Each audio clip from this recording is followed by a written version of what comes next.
মগধী রাজ্যের রানীর দুই মেয়ে, মণিকুমারী ও মালাকুমারী।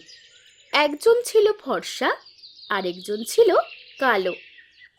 আমাদের মণিকুমারীর মতো সুন্দর গোটা রাজ্যে একজনও নেই। ঠিক বললাম তো মালাকুমারী? হ্যাঁ, তুমি ঠিকই বলেছ। তুমি আবার কাকে জিজ্ঞাসা করছো?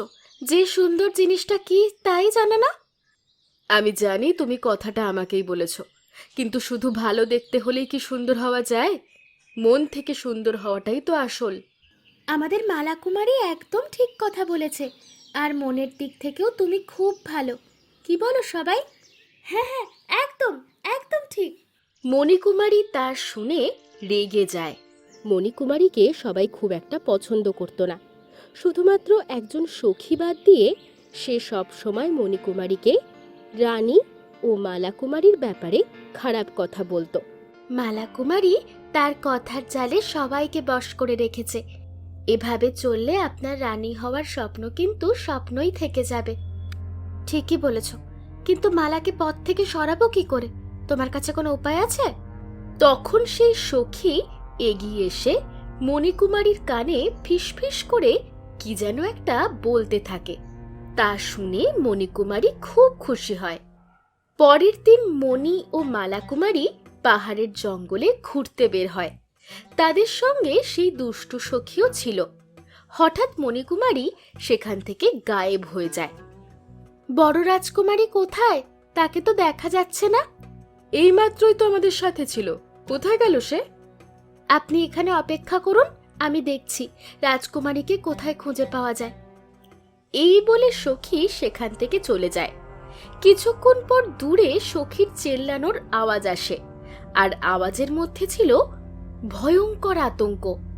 মালাকুমারী, তাড়াতাড়ি এসো, বিপদ হয়ে গেছে। মালাকুমারী সখীর আওয়াজ শুনে একটা পাহাড়ের খাদের কিনারায় এসে দাঁড়ায়। সেই খাদ ছিল খুবই গভীর, আর নিচ দিয়ে বয়ে গেছে তপসী নদী। কিন্তু সেখানে এসে মালাকুমারী কাউকে দেখতে পায় না। সে ডাকতে থাকে, সখী, সখী তুমি কোথায়? দিদি, আমার কথা শুনতে পাচ্ছিস? আওয়াজটা তো এখান থেকেই আসছিল। মালাকুমারী খাদের কিনারায় দাঁড়িয়েছিল। হঠাৎ করে কি যেন তাকে খাদ থেকে ঠেলে দেয়।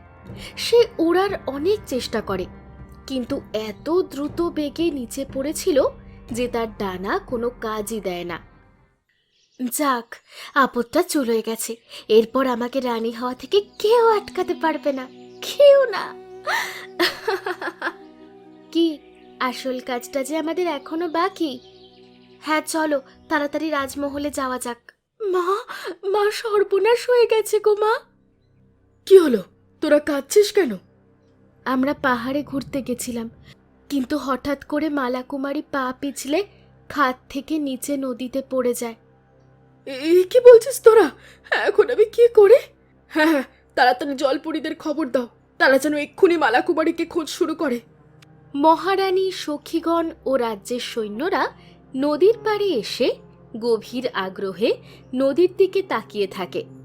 সেই সময় জলপরীরা নদীর ভেতর থেকে উঠে আসে আর বলে, রানীমা, আমরা সবাই নদীতে তন্ন তন্ন করে খুঁজলাম, কিন্তু মালাকুমারীকে কোথাও পেলাম না।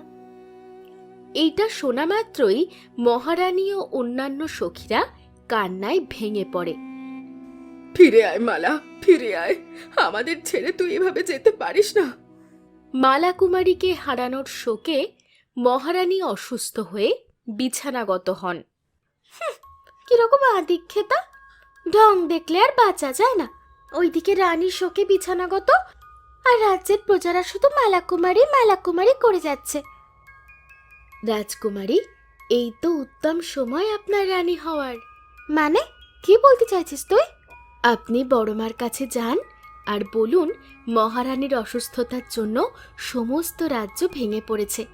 এই সময় যদি আপনাকে রানী করে রাজ্যের ভার দেওয়া হয়, তাহলে আপনি অনায়াসে তা সামলে নিতে পারবেন।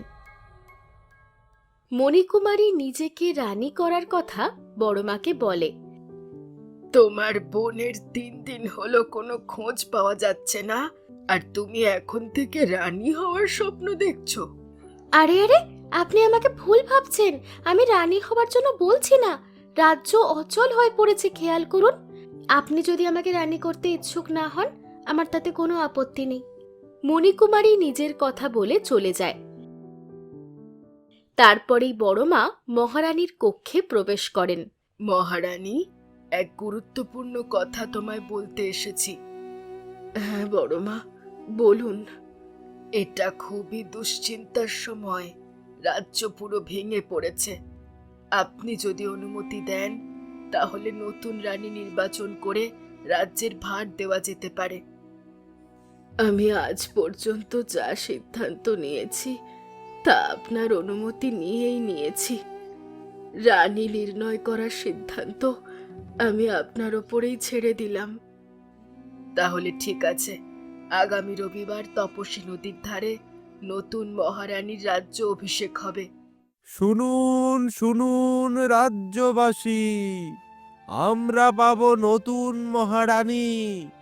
আগামী রবিবার তপসী নদীর ধারে নতুন মহারানীর অভিষেক হবে ধুমধাম করে। শুনুন শুনুন। তপসী নদীর ধারে সে বিশাল আয়োজন, সাজো সাজো রব। প্রায় সমস্ত রাজ্যবাসী এসে উপস্থিত। রানীমা অসুস্থ হওয়া সত্ত্বেও কোনো ক্রমে উপস্থিত হয়েছেন। আপনারা মগধী রাজ্যের নতুন রানীর অভিষেকের জন্য এসেছেন। এর জন্য আপনাদের অনেক ধন্যবাদ ও স্বাগতম। এরপর সম্ভাব্য রানীর মাথায় মুকুট পরানো হবে। আমি মগধী রাজ্যের বড় মা। সূর্য, জল, বায়ু ও রাজ্যবাসীদের সাক্ষী রেখে রানী নির্বাচন করতে চলেছি।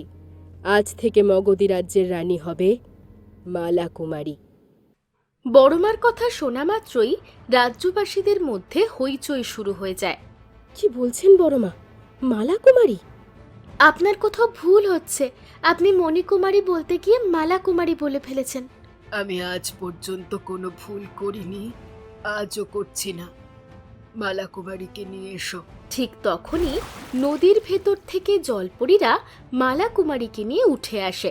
তা দেখে মণিকুমারী আর সেই সখী আশ্চর্যের সাথে বড় বড় চোখ করে তাকিয়ে থাকে এবং রাজ্যবাসীরাও অবাক। জয় মালা কুমারীর জয়, জয় মালা কুমারীর জয়। বড় রাজকুমারী অবাক হলে তো? বাকি রহস্যভেদ মালা কুমারী করবে। কিন্তু বড়মা, আপনি তো বলেছিলেন আমাকে রানী করবেন, আর নিজেই নিজের কথার খেলাপ করছেন। আমি রানী নির্বাচন করব বলেছিলাম, কিন্তু কোথাও বলিনি তোমাকে রানী হিসেবে নিযুক্ত করব। মালা কুমারী নদী থেকে উঠে এসে মঞ্চের দিকে এগিয়ে যায়। মহারানী তার ছোট মেয়েকে দেখে কান্না সামলাতে পারেন না। মালা কুমারী, এরপর সবার সামনে আসল সত্যটা তুলে ধরো। সত্য এটাই যে সেদিন ছল করে আমাকে ধাক্কা দিয়ে ফেলা হয়েছিল, আর ধাক্কা দিয়েছিল মণিকুমারী আর তার সেই সখী। কথাটা শোনা মাত্রই সমগ্র রাজ্যবাসীর মধ্যে শোরগোল পড়ে যায়। মালা যা বলছে তার উত্তর দাও মণিকুমারী, মাথা নিচু করে থেকো না। হ্যাঁ হ্যাঁ হ্যাঁ, আমি ধাক্কা দিয়েছিলাম। সবাই শুধু মালা কুমারী আর মালা কুমারী করে পাগল। আমি এত সুন্দর হওয়া সত্ত্বেও কেউ আমাকে সম্মান পর্যন্ত করে না। মালাকে মেরে আমি রানী হতে চেয়েছিলাম, কিন্তু সে আজ ভাগ্যের জোরে বেঁচে ফিরেছে। কোনো ভাগ্যের জোর নয়, রাজ্যবাসীর ভালোবাসার জন্যই আমি জীবিত। আমি নদীতে পড়ে যাওয়া মাত্রই জলপরীরা আমাকে উদ্ধার করে।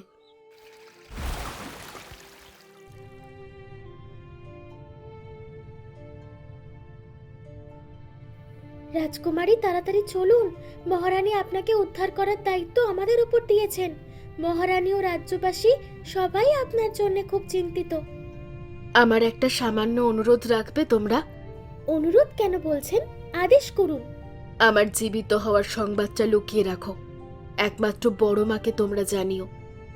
উনি আমাকে যে পরামর্শ দেবেন সেই পরামর্শ মেনেই আমি রাজ্যের মধ্যে ফিরে যাব। আমাকে অপমান, সবার সামনে আমাকে ছোট করা। ও, তাহলে সবকিছু আগে থেকেই পরিকল্পিত। এটা কোনো অপমান নয়, তোমার কর্মের ফল এটা। এখনো তোমার সুবুদ্ধির উদয় হয়নি দেখছি। ছি ছি মণিকুমারী, তোমার অহংকার তোমাকে পুরো অন্ধ করে দিয়েছে। আমি মগধী রাজ্যের রানী আদেশ দিচ্ছি, মণিকুমারী ও তার সাথীকে অন্ধকার কারাগারে যেন বন্দী করা হয়। এরপর শুরু হয় মালাকুমারীর রাজ্য অভিষেক। উপর থেকে পাখিদের পুষ্পবৃষ্টির সাথে মুকুট পরিয়ে মালাকুমারীকে রানী হিসেবে ঘোষণা করা হয়। তারপর সমগ্র রাজ্যবাসী আনন্দে মেতে ওঠে।